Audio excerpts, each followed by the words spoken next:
ഈ ഇലക്ഷൻ സമയത്ത് ഏറ്റവും കൂടുതൽ നമ്മൾ കണ്ടുവരുന്ന ഒരു കാഴ്ച എന്ന് പറയുന്നത് ഇല്ലാത്ത ആരോപണങ്ങളോ ഉള്ള ആരോപണങ്ങളോ എന്തായിരുന്നാലും ഇലക്ഷൻ സമയം എവിടുന്നേലൊക്കെ കുത്തിപ്പോകും.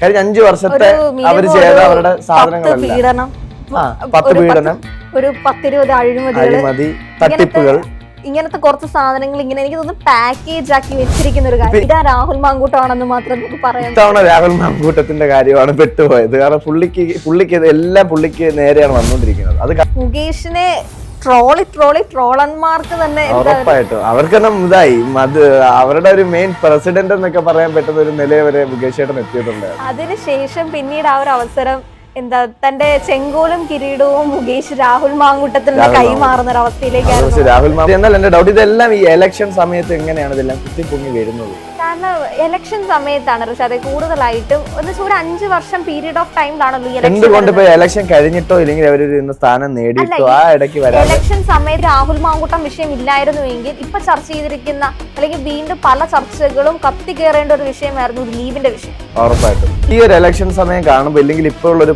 പ്രചാരണം കാണുമ്പോൾ എനിക്ക് ഏറ്റവും കൂടുതൽ ഓർമ്മ വരുന്ന ഒരു പാട്ടാണ്. വാളെടുക്കണം, ബലവിരിക്കണം, വേണ്ടി വന്നാൽ വേണ്ട പോലെ വാൾമടക്കണം. ആതിരെ എലക്ഷൻ വന്നിരിക്കുകയാണ്. നമുക്കറിയാം ഓരോ തവണ ഇലക്ഷൻ വരുമ്പോഴും പല പല കാഴ്ചകളായിരിക്കും. 5 വർഷം കൂടുമ്പോൾ ഒരു ഇലക്ഷൻ വരും, പല പല വാഗ്ദാനങ്ങൾ കേൾക്കും, പല പല രീതികളാണ്. എല്ലാ തവണ നമ്മൾ കണ്ടുവരുന്നതാണ് അനൗൺസ്മെന്റ് ഇല്ലെങ്കിൽ അങ്ങനെയുള്ള കാര്യങ്ങൾ. ഇപ്പൊ ഒരുപാട് മാറ്റങ്ങളൊക്കെ വന്നു കഴിഞ്ഞു. എന്താ തോന്നുന്നു ഈ ഒരു ഇലക്ഷൻ സമയമായപ്പോ എന്ത് തോന്നുന്നു ഇപ്പൊ ഈ കാഴ്ചകളൊക്കെ കാണുമ്പോൾ? ഇപ്പൊ കുറെ അധികം ജെൻസികളെയൊക്കെ തെരഞ്ഞെടുപ്പിലേക്ക് ഇറക്കിയ ഒരു സാഹചര്യം കൂടി ഉണ്ടായിരുന്നു. അതിനകത്തില് സാധാരണ നേരത്തേക്ക് പ്രചരണങ്ങൾ നടന്ന ഈ കോളാമ്പിയൊക്കെ വെച്ചിട്ട് കവലപ്രസംഗങ്ങളൊക്കെ ആയിട്ട് അങ്ങനെ ഒരു വൈബായിരുന്നു.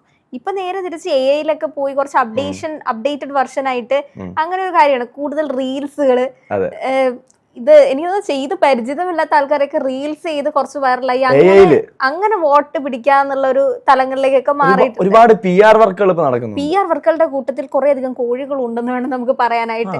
എന്ന് വെച്ചാൽ പല സ്ഥലങ്ങളിൽ നിന്നുള്ള സ്ഥാനാർത്ഥികളെ വെച്ചിട്ട് ഞാൻ പറഞ്ഞില്ലേ ഈ ജെൻസികൾ എന്ന് പറയുന്നത് ജെൻസി സ്ഥാനാർത്ഥികളുടെ ഒക്കെ റീൽസിന്റെ ഒക്കെ അവരുടെ പ്രൊമോഷനായിട്ട് ബന്ധപ്പെട്ട് ചെയ്യുന്ന റീൽസിനകത്തിലൊക്കെ ഒരുപാട് ഫാൻസുകളുണ്ട് പല സ്ഥലങ്ങളിൽ നിന്നില്ല. അപ്പൊ ആ ഒരു ഫാൻസിന്റെ അകത്ത് ഇപ്പോ എറണാകുളത്ത് നിന്നുള്ള ഒരു മണ്ഡലത്തിൽ നിന്നുള്ള ഒരു സ്ഥാനാർത്ഥിയാണെന്ന് വെച്ചു. അപ്പൊ ആ ഒരു സോഷ്യൽ മീഡിയയിൽ ഇട്ടുന്ന സമയത്ത് പല സ്ഥലങ്ങളിലേക്കല്ലേ ഇത് പോകുന്നത്.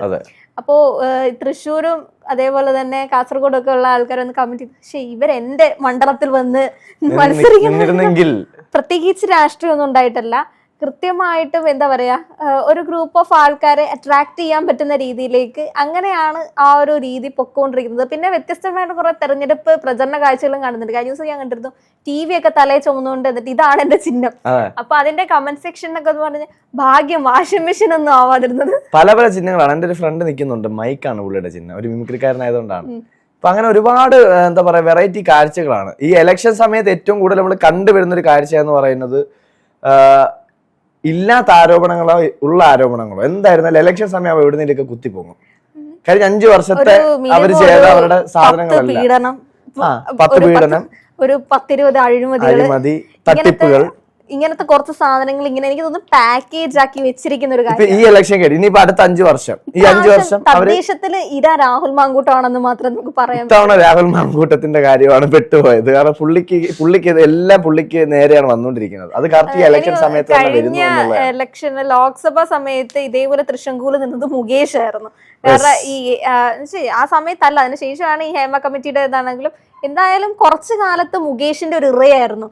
മുകേഷിനെ ട്രോളന്മാർക്ക് തന്നെ ഉറപ്പായിട്ടും അവർക്ക് തന്നെ ഇതായി അവരുടെ ഒരു മെയിൻ പ്രസിഡന്റ് എന്നൊക്കെ പറയാൻ പറ്റുന്ന ഒരു നില വരെ മുകേഷ് ചേട്ടൻ എത്തിയിട്ടുണ്ട്. അതിനുശേഷം പിന്നീട് ആ ഒരു അവസരം തന്റെ ചെങ്കോലും കിരീടവും മുകേഷ് രാഹുൽ മാങ്കൂട്ടത്തിന് കൈമാറുന്ന ഒരു അവസ്ഥയിലേക്കാണ്. രാഹുൽ മാങ്കൂട്ടത്തിന്റെ വിഷു എന്ന് പറയുന്നത് കുറച്ചും കൂടെ ഒരു വൾഗർ അല്ലെങ്കിൽ കുറച്ചും കൂടെ ഒരു എന്താ പറയാ സീരിയസ് ആയി. മറ്റേടത്ത് പരാതി വന്നില്ല, ഇവിടെ പരാതികൾ വന്നു. ആ വ്യത്യാസം മാത്രമേ നമുക്ക് കാണാൻ പറ്റുള്ളൂ. കാരണം മറ്റേടത്ത് ഉയർന്നു വന്നിട്ടുള്ളൊരു ആരോപണങ്ങൾ പുള്ളിക്കാരന്റെ ഇപ്പോ മുൻ ഭാര്യ മുതൽ ഡൊമസ്റ്റിക് വയലൻസിന്റെ ഇത് കുറെ ആയിട്ട് നമ്മൾ കഥകൾ കേട്ടോണ്ടിരിക്കുക. പക്ഷെ അതിന്റെ വ്യത്യാസം എന്ന് പറഞ്ഞു കഴിഞ്ഞാല് മറ്റേതൊരു അത്യാവശ്യം മേജർ ആയിട്ടുള്ള ഒരാള്, ഇത് മറ്റൊരു സ്ഥാനത്ത് യൂത്താണ്. പിന്നെ ഇതേപോലെ ഒരുപാട് ആരാധികമാരുള്ള ഒരു സ്ഥാനാർത്ഥി കൂടെയായിരുന്നു രാഹുൽ മാങ്കൂട്ടം എന്ന് പറയുന്നത്. അപ്പൊ ആ രീതിയിൽ നോക്കുകയാണെങ്കിൽ ഇവരെയൊക്കെ ഒന്ന് അടിച്ചൊതുക്കാൻ പറ്റുന്ന ഒരു കാര്യം, ആരാധികമാരെ കുറയ്ക്കാനുള്ള ഒരു വഴി എന്ന് പറയുന്നത് ഇങ്ങനത്തെ കേസുകളൊക്കെ കുറച്ചുകൂടെ ഒരു പോപ്പുലർ ആക്കി മാറ്റുക എന്ന് പറയുന്നത് അതൊരു വലിയ കാര്യം തന്നെയാണ്. അത് സമൂഹ മാധ്യമങ്ങളിലൊക്കെ നല്ല രീതിയിൽ ഇപ്പൊ ട്രെൻഡ് ആക്കിക്കൊണ്ടിരിക്കുന്നത്. പുള്ളി പണ്ട് പറഞ്ഞിട്ടുള്ള കുറെ പ്രസ്താവനകളൊക്കെ ഒരുപാട് റീൽസിലൂടെ മാറ്റുന്ന ഒരു രീതിയുണ്ട്. അല്ലെങ്കിൽ അത് കാണുന്ന സമയത്ത് രാഹുൽ മാങ്കൂട്ടം തന്നെ ചിന്തിക്കും ഏത് നേരത്താണോ മറ്റൊരു സിനിമ ഉണ്ട് അന്ന് ഞാൻ അത് ഈ മുകേഷിന്റെ 2 കൺട്രീസിൽ ഒരു സീനുണ്ട്. പുള്ളിക്കാരെ ഒരു ഫോട്ടോ എടുത്ത് വെച്ചിട്ട് ദിലീപിന്റെ അടുത്ത് പറയും ഞാൻ പണ്ട് ബോക്സിംഗ് ചാമ്പ്യൻ ആണെന്ന് പറഞ്ഞിട്ട് ബാറി കൊണ്ട് അടി കൊള്ളുന്നത്. ആ സമയത്ത് മുകേഷ് പറയും ഞാനത് അന്ന് അതെന്തിനെടുത്ത്. അതേ അവസ്ഥയാണ് പുള്ളിക്കാരൻ നേരത്തെ ഇങ്ങനെ ഒരുപാട് പ്രസംഗങ്ങളൊക്കെ നടത്തി അവസാനം ഇപ്പൊ അതേ സെയിം അവസ്ഥയായി പാവം. അതെ, ഞാനിത് എന്തിനു പറഞ്ഞു. അതേപോലെ ഇത് പറഞ്ഞു വരുമ്പോ ഋഷാന്ത് നേരത്തെ പറഞ്ഞു ഈ അലിഗേഷൻസ് എന്ന് പറയുന്നത് നമുക്ക് അങ്ങനെ ചിരിച്ചു പറയാൻ പറ്റുന്ന കാര്യങ്ങളൊന്നുമല്ല. കുറെ അധികം എന്താ പറയാ പുള്ളിക്ക് ഇനി രാഷ്ട്രീയ ജീവിതത്തിലേക്ക് തിരിച്ചുവരവ് ഉണ്ടാകുമോ എന്ന് സംശയിക്കുന്ന രീതിയിലുള്ള അലിഗേഷൻസ് ആണ് പുറത്തേക്ക് വന്നുകൊണ്ടിരിക്കും, പരാതികളൊക്കെ വന്നുകൊണ്ടിരിക്കുന്ന ഒരു സാഹചര്യം എന്ന് പറയുന്നത്.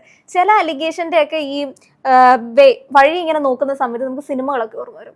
രാഹുലിന്റെ ഞാൻ കഴിഞ്ഞ ഒരു ചർച്ചയ്ക്ക് നേരത്തെ സംസാരിച്ചൊരു കാര്യം തന്നെയാണ് നമ്മുടെ ക്രോണിക് ബാച്ചിലർ ഇല്ലേ, അതിനകത്തിലെ പോലെ മുകേഷാണ് രാഹുൽ മാങ്കൂട്ടം, അതേപോലെ ഉഗ്രനാണ് മറ്റൊരു അദ്ദേഹത്തിന്റെ തന്നെ ഫ്രണ്ട്.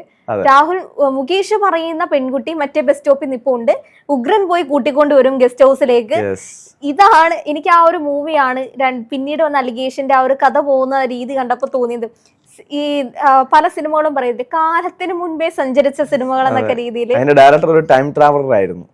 അല്ല ആദ്യം എന്നാൽ എന്റെ ഡൗട്ട് ഇതെല്ലാം ഈ ഇലക്ഷൻ സമയത്ത് എങ്ങനെയാണ് ഇതെല്ലാം കുത്തിപ്പൊങ്ങി വരുന്നത്? കാരണം ഇലക്ഷൻ സമയത്താണ് ഋഷാദെ കൂടുതലായിട്ടും ഒരു 5 വർഷം പീരീഡ് ഓഫ് ടൈമിലാണല്ലോ എന്തുകൊണ്ട് ഇപ്പൊ ഇലക്ഷൻ കഴിഞ്ഞിട്ടോ ഇല്ലെങ്കിൽ അവര് സ്ഥാനം നേടിയിട്ടോ ആ ഇടയ്ക്ക് ഇലക്ഷൻ സമയത്താണ് ഈ 5 വർഷത്തെ ആ ഒരു കാലഘട്ടത്തിൽ എന്തൊക്കെ വികസനങ്ങൾ ഉണ്ടായി, അല്ലെങ്കിൽ ആ ഒരു സമയത്ത് നമ്മൾ സർക്കാരിനെയാണ് പലപ്പോഴും വിമർശിക്കാൻ വേണ്ടി നോക്കുന്നത്. അല്ലെങ്കിൽ പ്രതിപക്ഷത്തിന്റെ പോരായ്മ ചർച്ച ചെയ്യുന്നതിനെക്കാട്ടിലും സർക്കാർ ഇവിടെ എന്ത് ചെയ്തു, അല്ലെങ്കിൽ ഇത്ര വർഷം ഇപ്പൊ 10 വർഷം തുടർഭരണം കിട്ടിയതിന് ശേഷം എന്ത് നിങ്ങൾ അവിടെ ചെയ്തു എന്ന് ഇതാണ് പലപ്പോഴും. ഇതിന് മുൻപുണ്ടായിരുന്ന എല്ലാ തെരഞ്ഞെടുപ്പുകളിലും വോട്ട് ചോദിക്കാൻ വരുന്ന സമയത്ത് നമ്മളെ തന്നെ വീണ്ടും ജയിപ്പിക്കണേ എന്ന് പറയുമ്പോൾ ജനങ്ങൾക്ക് ഒരു കുറച്ച് ചോദ്യം ചോദിക്കാനുണ്ടായിരുന്നു.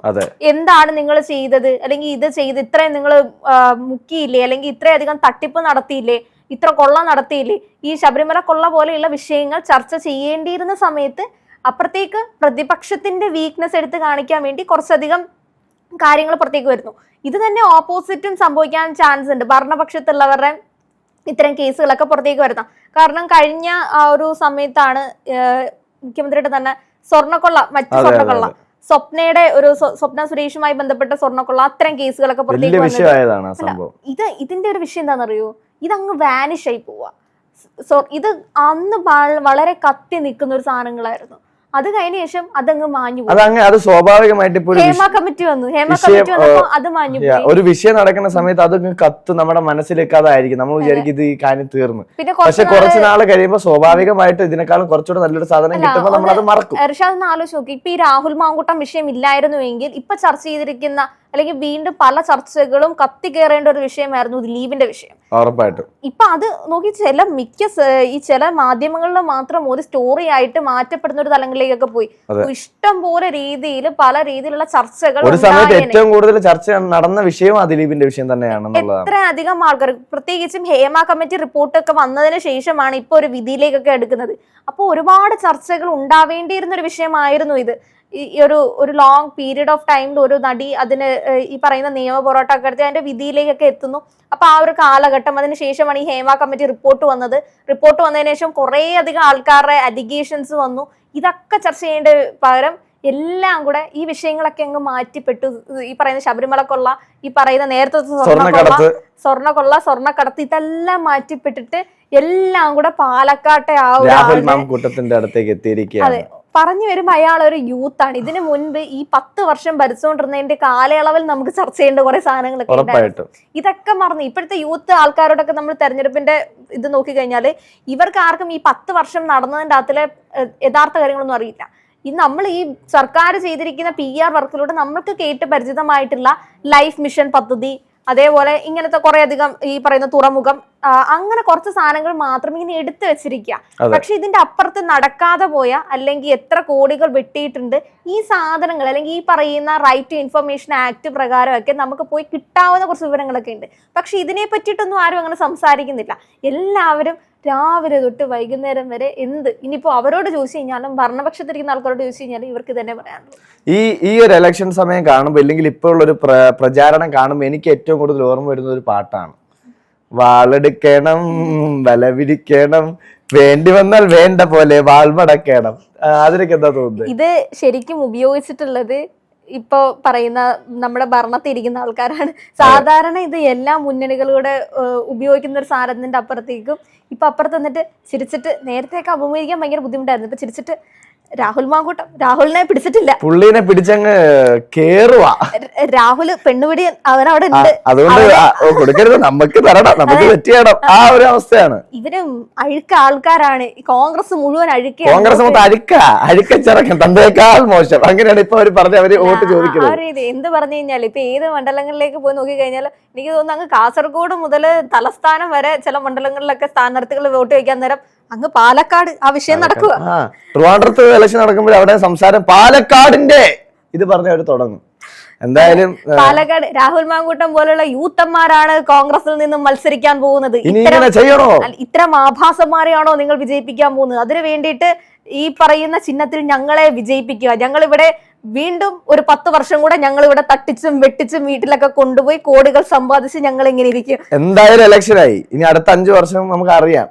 എന്തായാലും ഏറ്റവും വലിയൊരു കാര്യം വോട്ട് ചെയ്യുന്നത് നമ്മളാണ്. നമ്മൾ വെറുതെ പോയി ഇല്ലെങ്കിൽ ഒരാൾ പറയുന്നത് കേട്ടിട്ടോ ഒരു പാർട്ടി പറയുന്നത് കേട്ടിട്ടോ വോട്ട് ചെയ്യാതെ സ്വന്തമായിട്ട് മനസ്സിലൊരു തോന്നൽ വേണം. ഇവരൊക്കെ നമ്മൾ വോട്ട് ചെയ്താൽ എന്തെങ്കിലും ഗുണം ഉണ്ടാവുമെന്ന് തോന്നുവാണെങ്കിൽ അവർക്ക് മാത്രം വോട്ട് ചെയ്യുക, വോട്ട് വേസ്റ്റ് ആക്കരുത് എന്നുള്ളതാണ് എനിക്ക് ഏറ്റവും വലിയ നേതാക്കന്മാരൊക്കെ ഇപ്പൊ കാണാൻ പറ്റുന്നതാണ് മറ്റൊരു ഇതെന്ന് പറഞ്ഞാൽ. 5 വർഷം കഴിഞ്ഞ് താന്നും എവിടേക്കോ പോയി ട്രിപ്പൊക്കെ കഴിഞ്ഞിട്ട് 5 വർഷമായപ്പോ തിരിച്ച് വന്നിരിക്കുകയാണ്. മറ്റേ ഉണ്ണി തിരിച്ചു വരുമെന്ന് പറയുന്ന ഒരു രീതിയില്ലേ, ഉണ്ണി തിരികെ വരൂ, ആ രീതിയില് മറ്റേ 4.5 വർഷങ്ങളോളം ജനങ്ങളെ വെയിറ്റ് ചെയ്ത മണ്ഡലത്തിലേക്കൊക്കെ ജനപ്രതിനിധികളൊക്കെ എത്തുന്ന ഒരു സമയമാണ്. ഇപ്പൊ പിടിച്ചോ ഇലക്ഷൻ ആവാറാകുമ്പോ ഈ പറയുന്ന രാഷ്ട്രീയക്കാർക്ക് ഇല്ലെങ്കിൽ ഈ പറയുന്ന സ്ഥാനാർത്ഥികളുടെ മറ്റേ പാട്ടാണ് അവർക്ക് തിരികെ മടങ്ങുവാൻ തീരത്തടുക്കോൻ, ആ ഒരു മൂടാണ് എല്ലാവരും. ഇനി എന്തായാലും പിടിച്ച് ഇനി ഒരു 5 വർഷം കഴിഞ്ഞിട്ട് അടുത്ത 5 വർഷം തീരുമാനിക്കേണ്ടത് നമ്മളാണ്. ആലോചിച്ച് മാത്രം വോട്ട് ചെയ്യുക, അത് ആരായിരുന്നാലും.